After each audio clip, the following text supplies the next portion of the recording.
Sam, bueno, en el libro hay dos libros en especial que hablan sobre tu protagonización y algunos referentes tuyos. ¿Cómo ha sido la experiencia en ser mencionado? Que la verdad es increíble. Hi, Sam. Welcome to the channel. The dynamic will be that John is going to ask the questions in Spanish and I will translate them for you. So in this case, regarding the books, specifically Breaking Two, Electric Boogaloo, and Stories from the Trenches, how do you feel like being mentioned in these books by Golan and Globus? And obviously the films that they made basically made the 80s what they were. And also they brought us many big stars like Chuck Norris, Michael Dudikoff, and even Van Damme himself. So obviously there are many stories, many anecdotes. So how do you feel about it? And also you can tell us a little bit about your experience getting into this world, because as far as we know, Golan and Globus were two very particular people that fought against the system to make like these big blockbusters with like a few $1,000s. But it's really impressive to know how they came from B action movies to even get into the Academy Awards with movies like Street Smart. So tell us a bit more about your experience. Okay, first of all, I want to thank you for having me in the show. I'm very happy. And just to answer the books, here we have the book you mentioned, the Stories from the Trenches. And that was a big book, was written by Marcos Siedelman, of course. And he interviewed me. For most of the book is interviews with me. But you're right about there are other books about Cannon. There is the book about Breaking Two, Electric Boogaloo. There is this book, the Cannon Film Guide, 3 parts, but by Austin Trunkett. And it's all the movies of Cannon, 3 books like this. The second is bigger and the third one is bigger. And there is also 2 books in Spanish about Cannon. Cannon Film, this is a Spanish book published in Spain, in Madrid. And the Cannon saga is so big that they had to write another book, Mas Cannon, number 2. So you have books in Spanish and in English all over the place. And those books, naturally, the people who published and wrote the book, they contacted me because I was deep in Cannon. Some people call me in-house director for Cannon. I was many years with Cannon Film from the beginning, right from the beginning. And to answer your question about the people who ran Cannon, the 2 heads of Cannon, Menachem Golan and Yoram Globus, and my experience with them, and I met them, I will tell you. I met the 2 people. They were cousins. Menachem Golan and Yoram Globus, they were cousins. And they ran many companies before Cannon. I met them in 1974. I was a film student in Los Angeles. I am sitting in Los Angeles. So you're talking from Los Angeles, from Hollywood. I was a film student here, young film students. And they came to Hollywood. They were producing movies in Israel. I'm also from Israel, but I never met those 2 guys in Israel, producers, never met them in Israel. So they came here to Hollywood. They wanted to make a movie, produce and direct. The name of the movie was Lepke with Tony Curtis. It was 1973. And I met them by accident, by chance. I met them in the street. I introduced myself. Menachem Golan was a very famous filmmaker in Israel. So I knew his name. I knew about him. So I met him and I told him I'm a film student. He told me he's making a movie here in Hollywood. I asked him, can I work for you? He said, yeah, please come over. And I started to work with him in this movie, which was called Lepke with Tony Curtis. And I was doing very low jobs in the production pyramid, bringing coffee, moving chairs, of course, in the beginning. And that's how I met him. And I started to work with him. I was even after the movie finished, after we finished the production, I stayed with them in the office. They had an office here in Hollywood. I stayed in the office. The office was in the studio 20th Century Fox, within the lot of the studio. And I was working with them, doing all kinds of jobs they wanted. And they kept producing movies and I kept working with them, but I moved up to become assistant director. So I did all kinds of jobs, electricity, electric, gaffer, art department, prop department, but eventually I became an assistant director. And for 5 years, I was assistant director.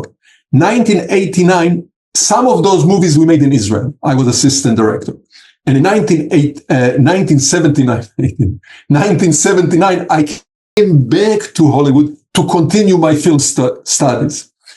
Parallel, at the same time, Menachem Golan and Yoram Globus, they made a big movie that was successful, Operation Thunderbolt. Menachem Golan directed. I was also assistant director, and they made good money, so they came to Hollywood. And I think that with this money, they bought a small company, distribution company in Cannon Film. So they did not start the company. They bought the company in New York. It was a distribution company, a marketing company. And immediately they moved the company from New York to... So now they had a company, they had the dream. They always had the dream. They had big dreams. Now they had a Hollywood company. And with this small company, it was in 1979, they wanted to start to move operation from Israel to Hollywood, and they started with small movies.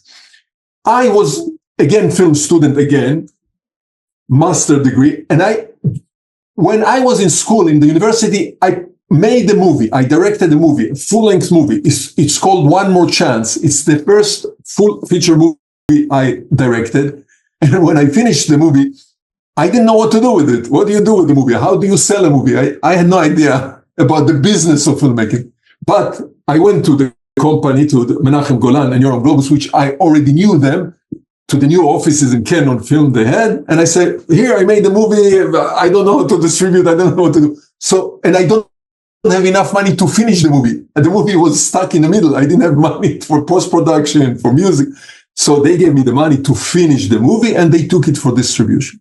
So it took some time. We had to re-edit the movie. The movie went to some film festival. But now I was already under the umbrella of Cannon Film. This One More Chance with Kirstie Alley, Johnny LaMotta and Kirstie Alley, was under the umbrella of Cannon Film. And at the same time, parallel, Menachem Golan, somebody came to Cannon with an idea. Let's make a ninja movie. His name was Mike Stone. He's a martial artist, famous martial artist. And Cannon, they liked the idea, and they went to the Philippines and produced a movie called Enter the Ninja with the Franco Nero and Shokasugi. And Menachem Golan, the head of the company, which he's also a director, he directed this movie, Enter the Ninja. And so this was parallel when I was busy with the other movie. The movie I made went to a few festivals. It's not commercial success in any way. But when they came back and they sold this movie, Enter the Ninja, around, it had a success. It was the first movie in the history of cinema that introduced the concept of ninja to the Western world. Prior to this, it was only famous in Japan, in a Japanese television show, Japanese movies. And little bit, sometimes you saw ninja in Hong Kong, martial art movies. Sometimes, not a lot. So this movie, Enter the Ninja, introduced and made some money. So the company immediately wanted to make a sequel to make more money. Menachem Golan didn't want to direct the second movie. He was too busy maybe with the company, running the company. And I was just finished, and I was in the corridor of the company, whatever I was doing. So he turned to me and he told me, as I told you, we knew each other for many years, but not as a director. So he turned to me and he said, okay, I have this, I want to do this sequel, and it's called Revenge of the Ninja. They already had the title. They already had a script. I was not involved in the script. So can you direct it? I was a young director. Of course, what would I say? I said, of course, I will direct it for you. No problem. Enthusiastically. But then he asked me, but what about the action? You know, this is a movie, action movie. Can you handle action? Can you direct action? I told him, Menachem Golan, don't worry. I will take care of the action. And at the same time, they told me the star of the movie would be Shokasugi. Shokasugi was the villain. Shokasugi is a martial artist that came from Japan, decorated martial artist, master. And he came from Japan to the US, and he was the villain in Enter the Ninja. But they like him so much, and he is very impressive. So they decide to make a movie with him, the hero. This time he's a hero. And as I said, they introduced me to him, and that's this how I started to work with them. This is was my beginning of the relationship director with a production company. And you are asking me also about my experiences with them, because they were very controversial. They left a mark in Hollywood. This company, Cannon, really left a mark on the independent cinema world of Hollywood. So I knew them by then, and I knew what they were looking for. I kind of knew. So when we started to film the movie Revenge of the Ninja, I told the crew, the production people, the cinematographer, first thing, we will start with big action scene. Before we do anything, let's pick up one action scene in the script, and this is what we will do. So the first week, we were only filming this one action scene. And we got the material. The movie was filmed in the Salt Lake City, Utah, and the offices were here in Hollywood. So we were filming, and we sent the material to Hollywood, to the office. The editor was in Hollywood, and he puts it together. And apparently, I believe they like it. They like the material. So from this point on, from this moment, so this was a good move. I think it was a good move. From this point on to the rest of my career in Cannon, they never bothered me again about movies. Whatever other movies I made for them, another 5 movies or 6 movies, more, they always gave me the script.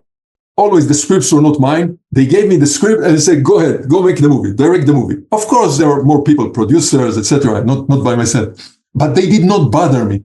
And usually the filming was outside Los Angeles, except Breaking 2 Electric Boogaloo, which was filmed here in Los Angeles.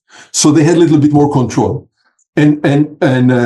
So I was very lucky in my relationship with them, because they did not bother me. They let me do creatively as a director whatever I wanted. Menachem Golan used to control the editing. He liked editing very much.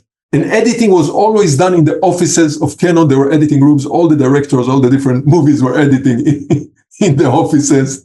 And he used to come to the editing once in a while and say, I see a scene? Can you show me a scene? Of course, when we finish the entire movie, which is called the rough cut, the first edit cut, he used to come, give suggestions, give ideas. And his ideas were good ideas. He understood the audience.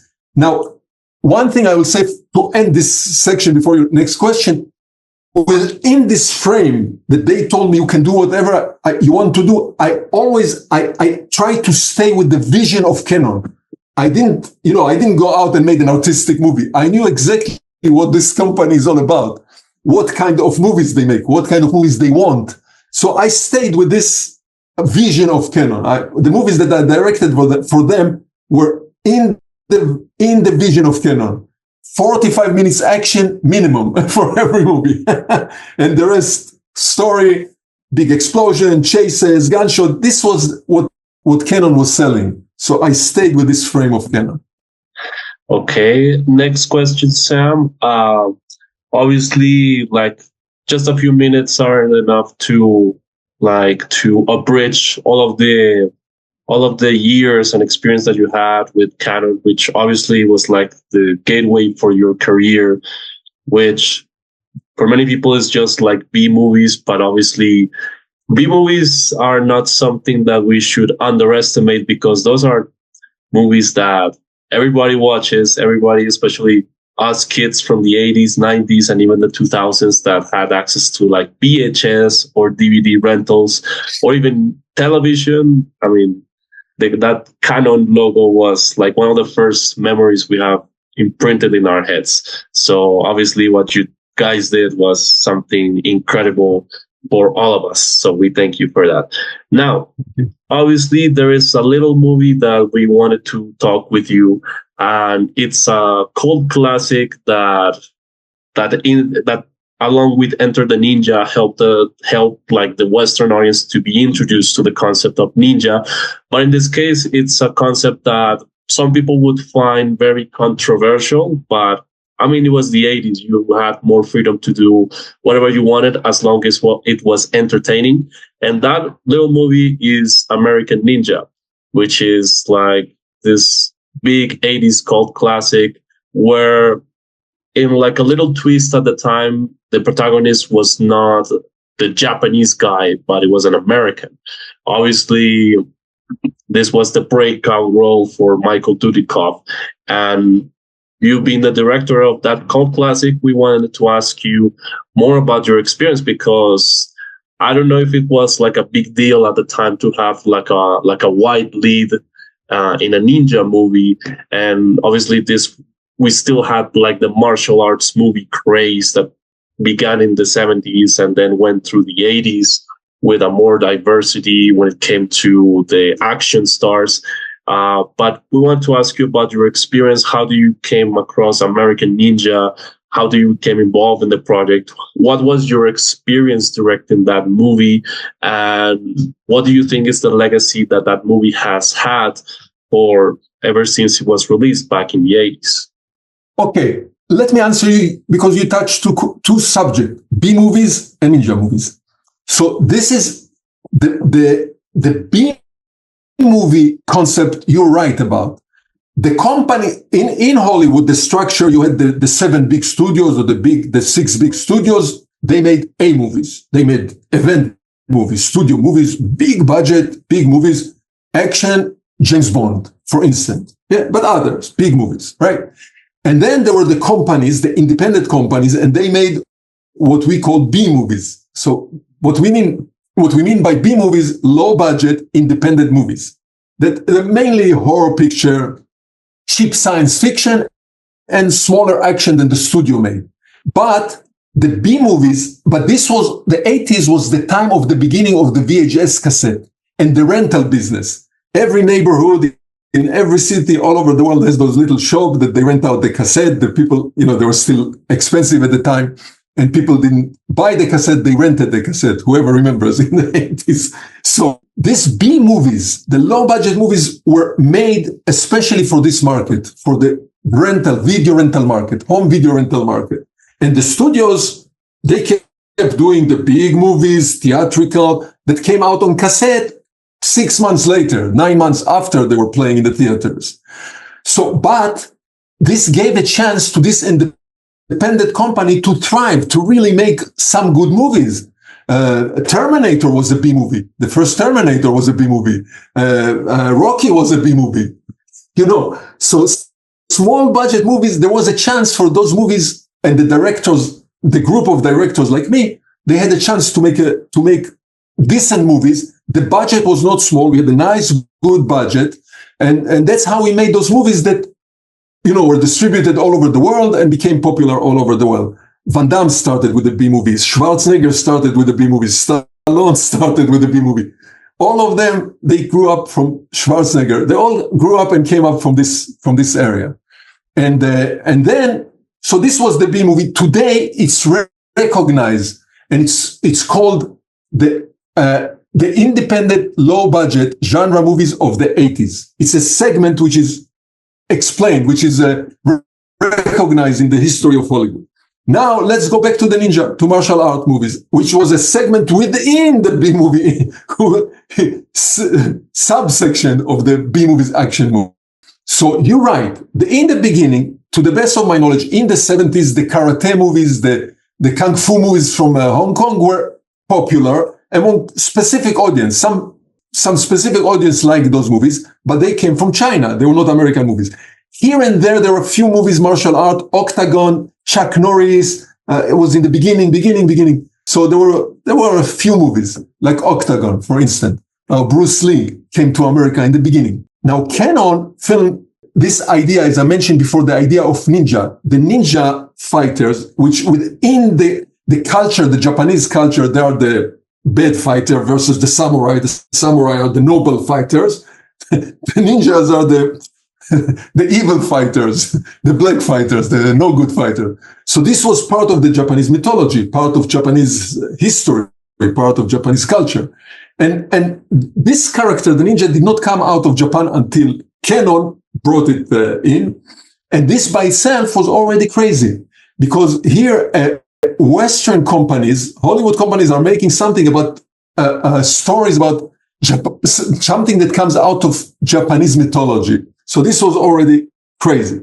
We made this one movie, Enter the Ninja. Then Cannon, we made another movie, Revenge of the Ninja. I directed a third movie. They wanted, Revenge of the Ninja was a bigger success than Enter. It was distributed by MGM. MGM took it for distribution, big distribution. So this movie was already made money. They wanted to do another sequel, so we made the movie I directed, Ninja 3: The Domination. Sho Kasugi was in it, but it was a little bit twist, a little bit different idea, but still it was crazy that we are handling this ninja mythology.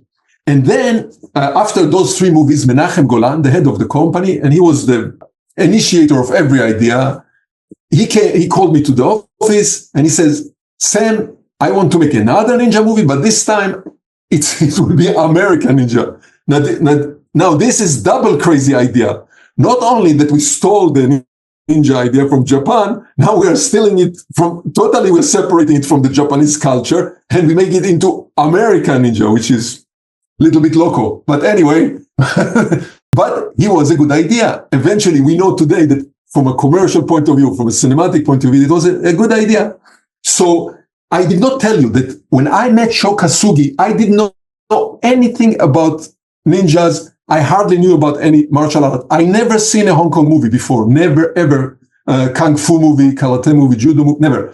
But I did see a lot of samurai movies, Japanese, directed by Akira Kurosawa and others. So I knew a little bit about samurai movies, samurai culture, but nothing about ninja. So Sho Kasugi introduced me to this world. Sho Kasugi introduced me to the Hong Kong movie, to the karate movie, to the martial art movies.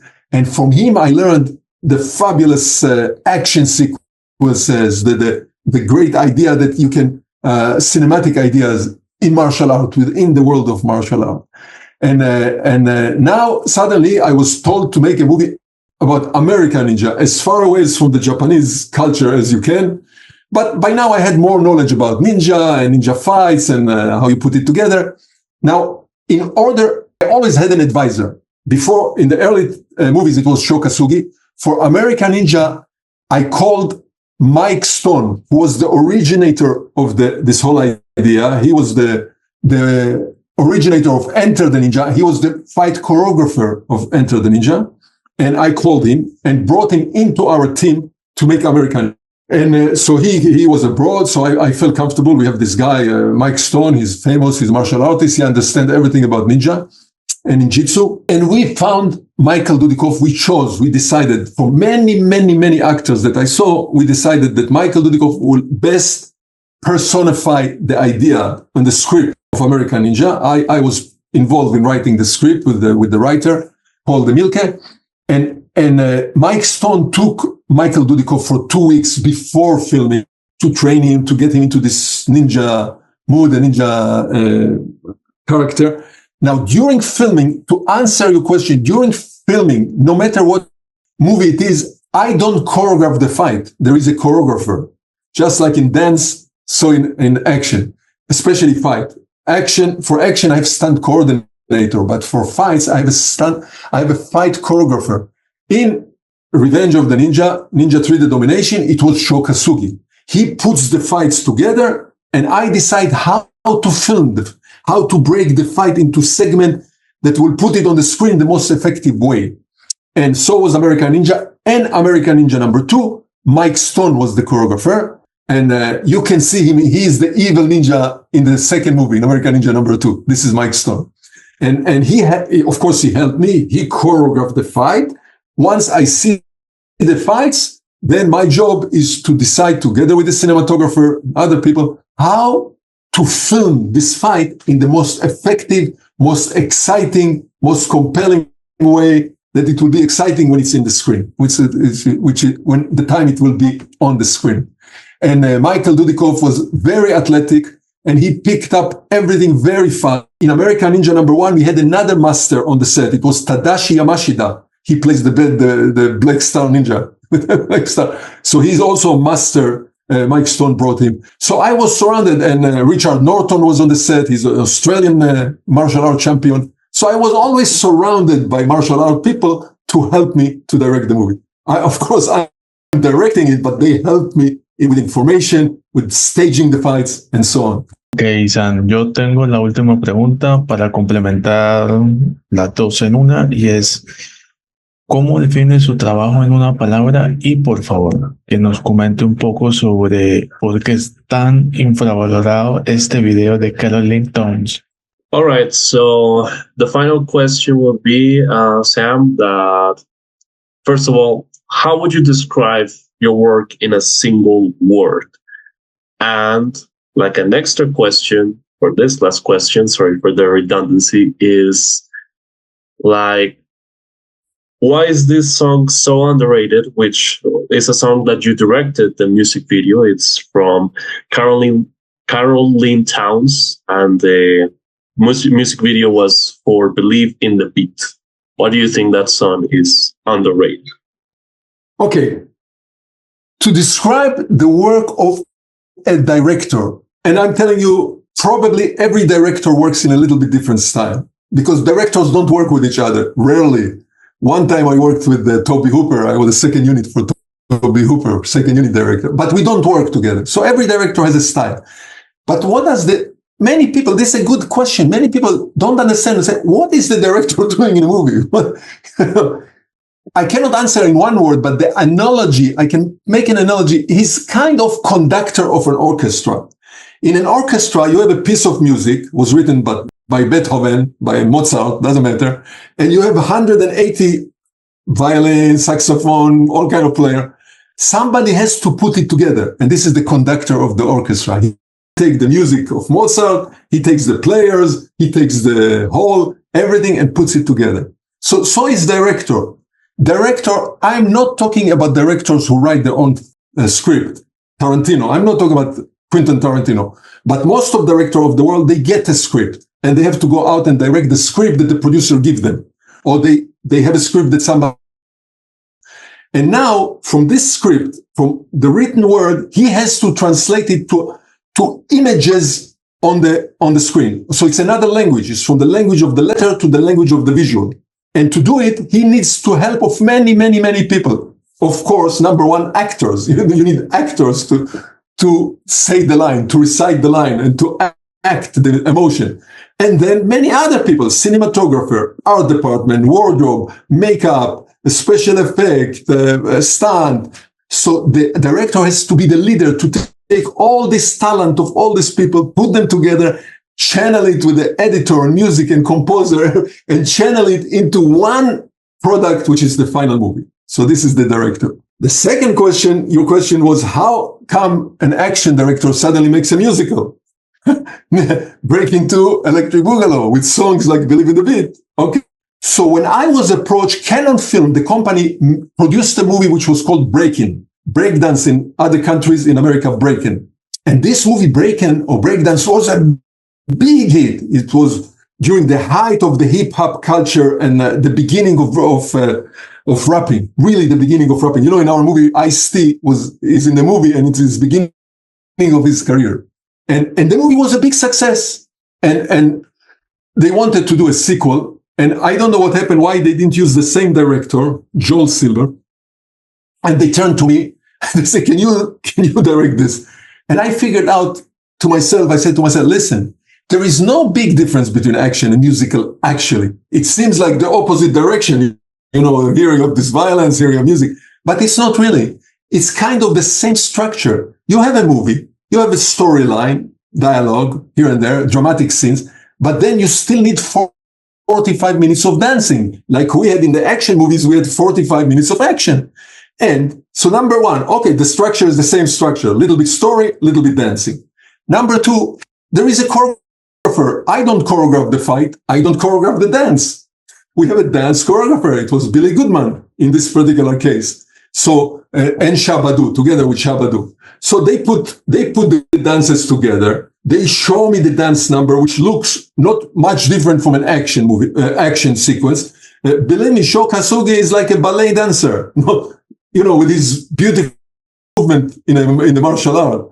And here I see that, so instead of a fight sequence, I see a dance, which is a sequence of movements. And now my job again is to interpret it to the big screen, to take this dance and put it in an exciting way on the big screen.